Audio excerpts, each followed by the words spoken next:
Japan ఉత్తర తీరంలో భారీ భూకంపం సంభవించింది. అయితే సునామీ వచ్చే ప్రమాదం ఏమీ లేదని జపాన్ వాతావరణ సంస్థ స్పష్టం చేసింది.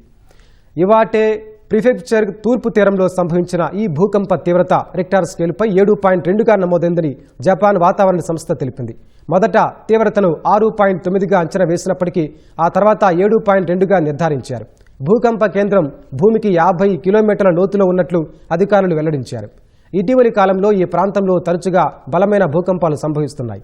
గత డిసెంబర్లో వచ్చిన ఒక భూకంపం కారణంగా వారం రోజుల పాటు మెగా క్వేక్ హెచ్చరికలు కూడా జారీ చేశారు. ఆమోరి ఇవాటే ప్రిఫెక్చర్లలో పైనుంచి వస్తువులు కింద పడటం వల్ల 8 మంది గాయపడినట్లు అగ్నిమాపక విపత్తు నిర్వహణ సంస్థ తెలిపింది. అయితే ఎవరికీ ప్రాణాపాయం ఉన్నట్లు నివేదికలు లేవని జపాన్ మీడియా వెల్లడించింది. ఈ భూకంప ప్రభావంతో రాజధాని టోక్యోలో కూడా స్వల్ప ప్రకంపనలొచ్చాయి. భూకంపం నేపథ్యంలో పరిస్థితులను సమీక్షిస్తూ అవసరమైన సహాయక చర్యలకు సిద్ధమవుతున్నట్లు జపాన్ ప్రధాని సనై తకాయిచి తెలిపారు.